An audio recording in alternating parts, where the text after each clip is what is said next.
穿成甜宠文里的作精女配，一睁眼就看到反派霸总对女主强取豪夺，做我女朋友，每个月100万生活费。女主一脸倔强，宁死不从。我眼睛一亮，飞奔过去，提起小裙子坐上了反派的大腿，夹着嗓子冲着反派甜甜开口：哥哥，恋爱选我，我超甜。正文开始，我穿成了霸总文学里的18线女配，跟小白花女主在同一个夜店打工。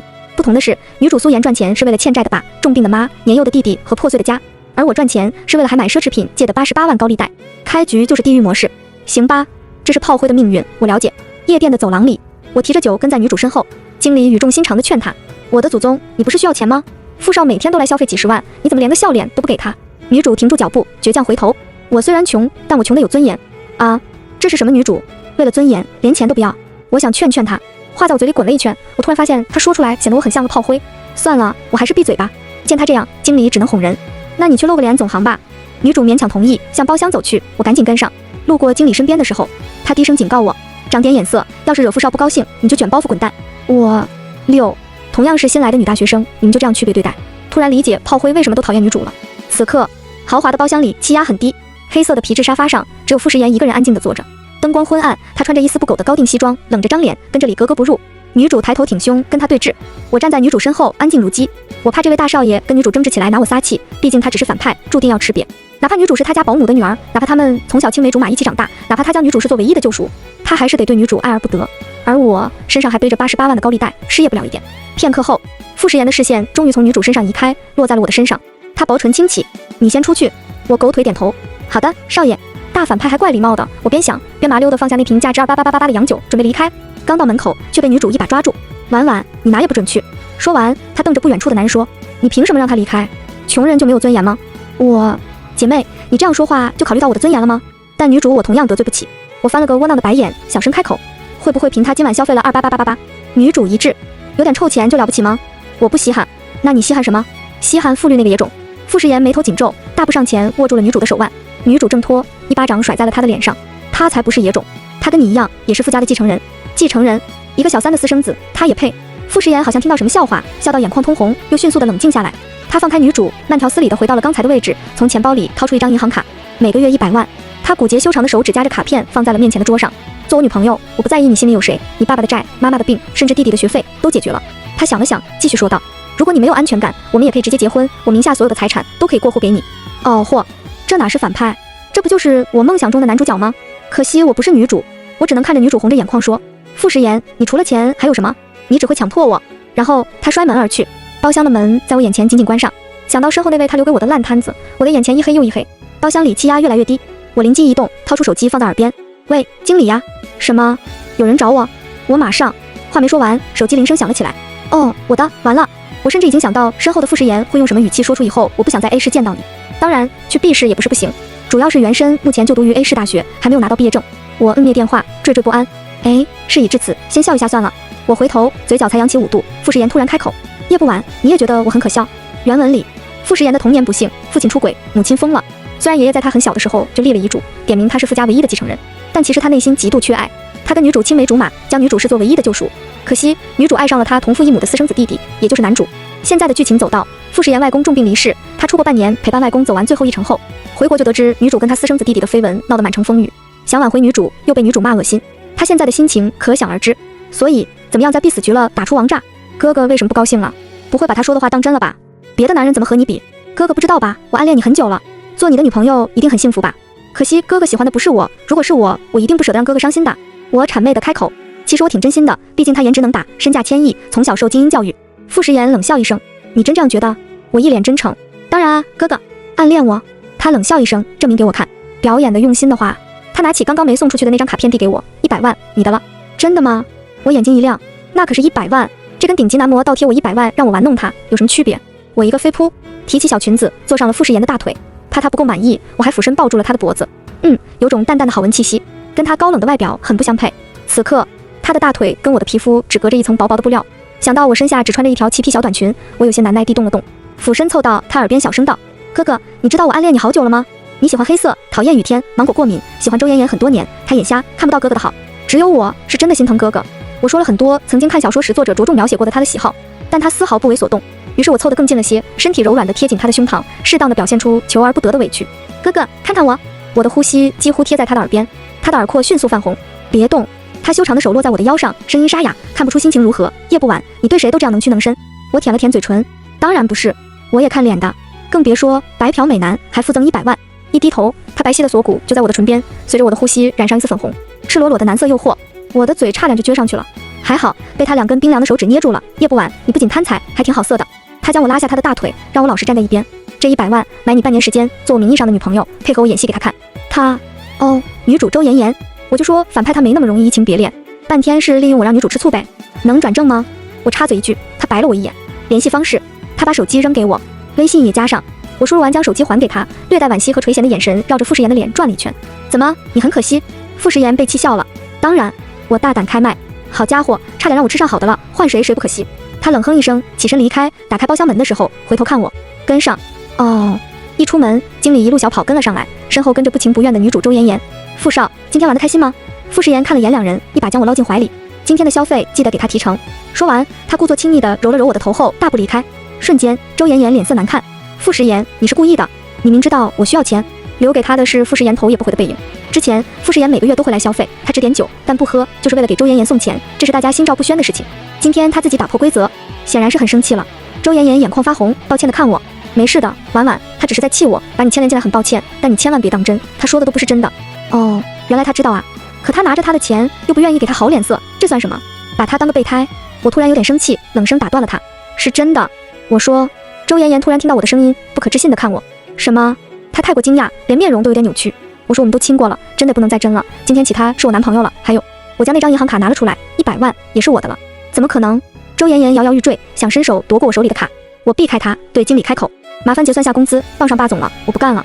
有了天降的100万，我终于不用再为打工奔波，一心扑在学业上面。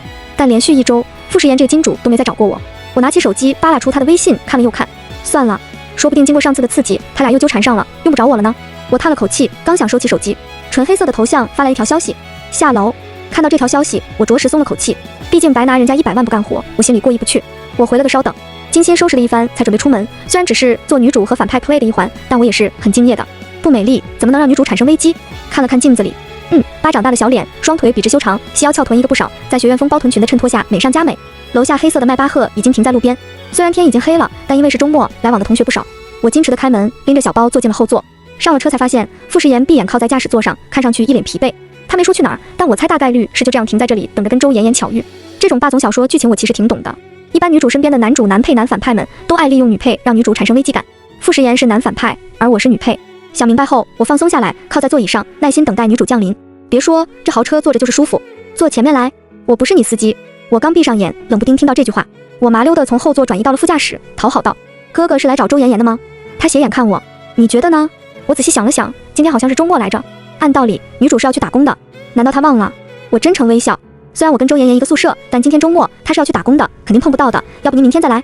傅诗妍沉默片刻，你说暗恋我很久了啊？不知道今天什么日子。在我大脑飞速运转的时候，眼看就要穿帮的时候，周妍妍突然出现，敲了敲主驾的车窗，我松了口气，真善美女主，不愧是你。傅诗妍收回眼神，皱了下眉，才打开车窗。有事？周妍妍一双微红的眼出现在车窗后，她的头发被风吹得微乱，有些狼狈。我刚才给你打了很多个电话，怎么不接？在忙。看到坐在副驾驶上的我，她的眼神闪烁了下，才举起一个精致的黑色丝带盒子，勉强笑着对傅诗妍开口：生日快乐。谢谢。傅诗妍看了她2秒，接过了她手里的盒子，顺手递给了我。我小心翼翼地抱着，毕竟这是女主送的生日蛋糕，可不是我能染指的。看到她的动作，周妍妍的笑容僵了僵。你喜欢就好。还有事？傅诗妍面无表情道。周妍妍手搭在车窗上，脸色苍白。今天你生日，我们不去看看白阿姨吗？以前每年我们都一起去看她的。不用了，你很久没时间去看她了，她也适应的挺好的。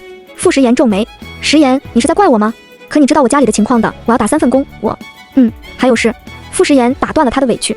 周妍妍眼眶通红，你怪我，我也认了，只是阿姨的病情，你知道的，贸然带着陌生人去见她，刺激她发病怎么办？傅诗妍似乎在思考，而周妍妍带着深意的目光落在我的身上。我懂了，女主这是有了危机感，所以借口这件事情跟傅诗妍低头，那她的目的已经达到了，我的戏份也该到此为止了吧？2人正在僵持，我很有眼色的开了口，你们聊着，那我先走。我刚想试探着开门，下一秒被傅诗妍握住了手腕，气氛1秒压抑起来。咋啦？我走的时机不对吗？我一转头就看到傅诗妍的视线定格在周妍妍的锁骨上，嗤笑一声。周妍妍也感受到了，急忙拉了拉衣服，遮住了那抹刺眼的红痕。所以你是见过那个野种后，又来祝我生日快乐，还准备带着那个野种的吻痕去见我吗？周妍妍面色迅速绯红，眼神里带着点难堪。还是勉强开口。我们没做什么，只是……傅世言手搭在方向盘上，嗤笑一声。他是你男朋友，你们做什么不用跟我汇报。但是，既然选择了他，就别再来招惹我，懂了吗？他无视周妍妍挡在车窗上的手，关闭车窗，冷着脸踩下了油门。车开出校门，眼看速度越来越快，他的表情越来越冷。我小心翼翼开口：“那个，要不我先下车？我怕晚了我就回不去了。”傅世言冷脸扫了我一眼，没别的话跟我说。我纠结半晌，祝你生日快乐，陪我吃顿饭。话音未落，傅世言放在一旁的电话响起。少爷，夫人问您怎么还没过来？他念叨你好半天了。车在一间高档疗养院门口停下，傅世言靠在驾驶座上，烦躁地拿出了一支烟，想了想，又收了回去。他迈开长腿下车，我一路跟着他走到一栋独立的小院门口，他才发现身后的我怎么跟进来了。他沉默半晌，抱歉，没注意到你。这里住着的人是小说里傅世言的妈妈，常年被精神疾病折磨，很多时候都有些神志不清。他对周妍妍好到几乎偏执，对亲生儿子的母爱反而不值一提，甚至在傅世言面前说过的最多的话就是好好对妍妍，把她娶回家。每次傅世言带着周妍妍来看他的时候，他就会对两人温声细语，而见不到周妍妍的时候，他就对傅世言冷眼相待或是声嘶力竭。傅世言对周妍妍的偏执也受了他很大的影响，他几乎将周妍妍当做一种救赎。如果周妍妍选择了傅世言，就好像他还没彻底输给那个女人。院子里，一个消瘦却端庄的女人坐在轮椅上，看着窗外一言不发。傅世言站在门口看了许久，低声对我说：“在外面等我一会儿。”他眼中的痛苦几乎压抑不住。我握了握他冰凉的手。好。他没预料到我的动作，抬眼看我，我冲他笑了笑。妈。他迈步进去，窗边的女人转动轮椅转身，不难看出美丽的面庞因为消瘦，颧骨微微凸起。她眉眼弯弯一笑：“食言来了，看上去温柔且岁月静好。妍妍呢？她跟你一起来了吧？”女人越过傅世言向外看，傅世言沉默不语。人呢？我不是让你带她来吗？女人的声线陡然拔高。我躲在门外，心惊肉跳。妍妍呢？又在忙吗？你要多照顾她，别让她那么辛苦，下次带她一起来好吗？女人帮蹲下身的傅世言理了理领带，变得温声细语。傅世言深深地看着她，以后她都不会来了，她跟傅律在一起了。女人僵住，握着傅世言领带的手越攥越紧。我不是说让你好好对她吗？如果不是你对她还不够好，她怎么会跟那个野种在一起？明明你那么爱她，她为什么不愿意跟你在一起？你也是个废物，你是个连那个野种都比不过的废物。女人似乎陷入癫狂，没人爱你，就像我一样，都不值得被爱。她又哭又笑。妈，你冷静点。傅世言红着眼眶想要抱住她，却被她挥动的手打在脸上。啪！一声脆响，傅世言的脸被她保养得宜的指甲划出一道伤痕。那一刻，透过她高大金贵的身影，我似乎看到一个孩子手足无措地站在阴影中。想到傅世言最后的结局是爱而不得，将所有财产赠送给了女主的儿子后选择自杀，我握了握自己冰凉的手，坚定地迈出一步。阿姨，不是没人爱她，还有我。我推开门走进去，握住了傅世言冰凉的手。傅世言，他是谁？你为什么不听我的话？哪来的贱女人？给我滚出去！我的出现似乎刺激到了他，他伸手抓起一旁的水杯，想要向我砸来。傅世言身体僵硬了一瞬，握紧我的手，将我挡在身后。我推开他，上前一步抓住了女人握着水杯的手。阿姨，我直视她通红的眼睛。你真的想要她和周妍妍在一起吗？她值得吗？你爱食言吗？好的爱情是能让人获得快乐和力量，而不是自己用尽了快乐和力量去爱。她真的快乐吗？你困在这段只会消耗自己的感情里，又幸福吗？人不应该总在寻求爱，别人爱不爱你都不重要，人要学会自己爱自己。没有人是不值得被爱的，包括你。趁着他愣神的间隙，我从他手上拿过了水杯。他红着眼睛瞪了我很久，终于闭上双眼，似乎失去了全部力气。我累了，你们走吧。傅世言带着我出门时，身后的女人轻声开口：“食言，对不起。”一路上，傅世言没再说话，他沉默地带我来到一家餐厅。进了包厢，他脱了西装，将菜单递给了我。点。菜单上的图片都色香味俱全，我恨不得将菜单上麻辣鲜香的菜全点一遍。但对面的傅世言脸色不算太好，我为金主服务的潜意识还是觉醒了，按照他的口味点了他喜欢的菜，菜一道道端了上来，意外地符合傅世言的胃口。他诧异地看了我一眼，这是我今晚第一次在他脸上看到类似放松的表情。看着他动了筷子，我也跟着每样都品尝两口，秀色可餐啊！我是说桌上的食物，这可是米其林3星，几乎吃到撑不下。我终于放下筷子抬头，他一言不发地以一种非常深沉的眼神看我，视线对上的一瞬间，我心想：糟了，刚不会演过头了吧？我是个感性的人，那瞬间确实是很心疼他，想解救他，但刚走出门我就后悔了，冲动了呀！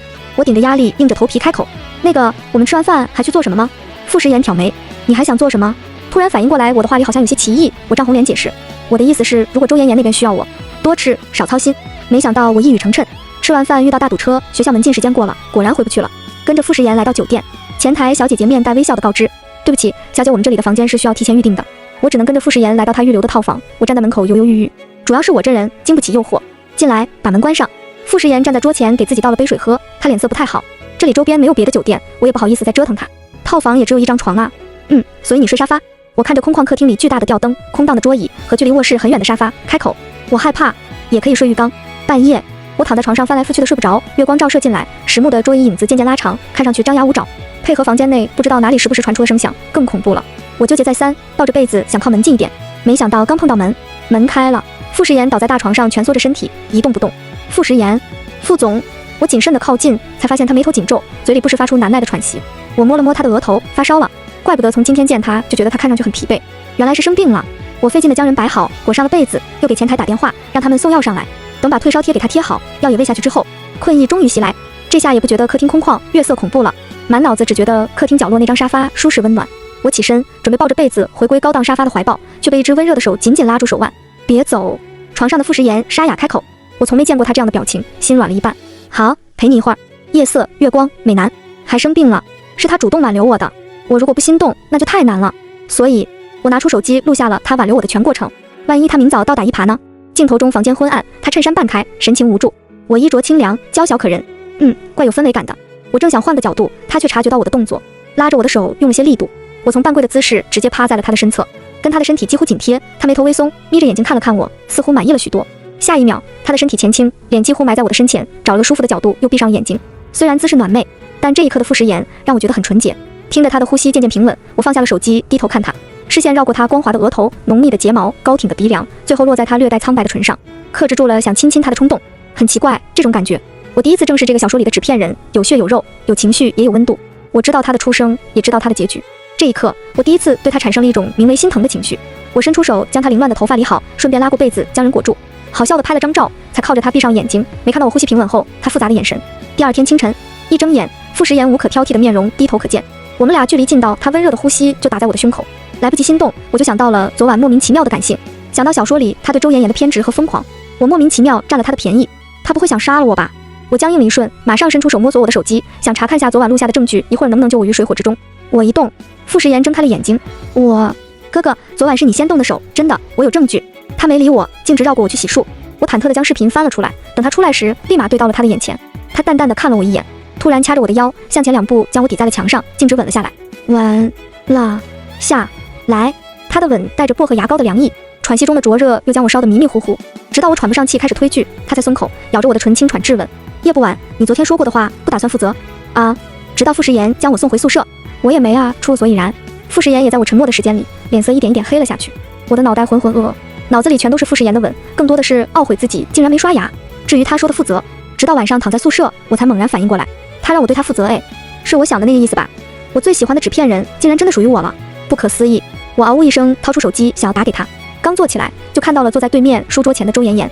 不对，那他对周妍妍呢？真的放下了吗？我按捺住自己对美色的垂涎，放下了手机。那天我没有回答傅时言的问题，傅时言却对我上了心。只要他不是特别忙的时候，都会准时出现在宿舍楼下，有时会带我看电影，有时会带我去吃饭。很多次我在他的男色前都要把持不住的时候，他依然会绅士的按时将我送回来。很多时候我都怀疑他是在报复我，但除了不让碰，他又确实对我无微不至，且越来越黏我。我们纯洁的交往了快半年，他也彻底消失在了周妍妍的生活中。不知道他是刻意避开，还是就只要巧合，只要他在，周妍妍甚至没有在我们身边方圆100米出现过。而周妍妍和傅律这对男女主的感情，似乎也因为反派的退出出了些变故。没有了傅时言的强取豪夺，自然就没有了傅律的英雄救美。男女主的感情失去了一波三折，也逐渐的平淡了下来。周妍妍依旧马不停蹄的3份兼职里连轴转，而傅律则在为得到傅家的认可而忙碌着。直到周妍妍的赌鬼父亲又没忍住去赌博，欠下了一笔巨款，而傅律因为没有得到傅家的认可，拿不出这么一大笔钱来替他偿还，周妍妍彻底崩溃。几番打听傅时言的行踪后，终于在某商场的停车场拦截住了他。如果这就是你想要的结果，那你赢了，我同意嫁给你，你满意了吧？他面容憔悴，抓住傅时言胳膊的时候，眼眶瞬间红了一圈。傅时言冷淡地拨开了他的手。周小姐，我跟我女朋友感情很好，也不会娶别人，麻烦借过一下。傅时言拉开车门上车，又被周妍妍拦住。你找叶不完假扮女友，不就是为了气我吗？我已经同意嫁给你了，你还要怎么样？你有病！机会我只给你一次，你确定还要继续装下去？能看出周妍妍的情绪不太稳定，甚至口不择言。我坐在副驾驶，边吃着冰激凌，边隔着不透光的玻璃看戏。下一秒，傅时言绕过来敲了敲我这边的玻璃。叶不晚，有人对你男朋友逼婚，你就躲在车里看戏？我摁下车窗，尴尬地对睁大了眼睛的周妍妍挥了挥手。嗨。周妍妍根本没搭理我，视线挪回到了傅时言身上。我最后问你一次，你要娶我吗？你知道我的，如果你说不，我不会再回头。傅时言低头看我，而我低头吃了口冰激凌，假装没听见。这事情可不兴让我出头哦，没注意一块奶油蹭在了嘴角。也许是傅时言懒得再跟周妍妍解释，他直接弯腰轻啄在我的嘴角，你会后悔的。周妍妍扔下这句话，愤怒离开。久违了男色的我享受完他的吻，才抬头问，你会后悔吗？傅时言回答，夜不晚，你还打算逃避到什么时候？跟傅时言婚后的第5年。我面色惨白地坐在镜子前，拿着手机翻看周妍妍的朋友圈，流下了极度的眼泪。她跟傅律分分合合，还没有走入婚姻，而我已经被婚姻牵绊着，失去了自由生活。妈妈， 3岁的大女儿端着早餐围在我身边，想要喂我。妈。半岁的小儿子也眼巴巴地望着我。而傅时言刚给大女儿扎完小便，正在给小儿子换尿不湿的间隙，也要凑上来亲我。老婆，今天想吃什么？马上到结婚纪念日了，你想去哪儿玩？今晚能不能把孩子送去你爸妈那儿？我们很久没有过2人世界了。3人的声音在我耳边此起彼伏，爱太沉重，谁能救救我？全文完。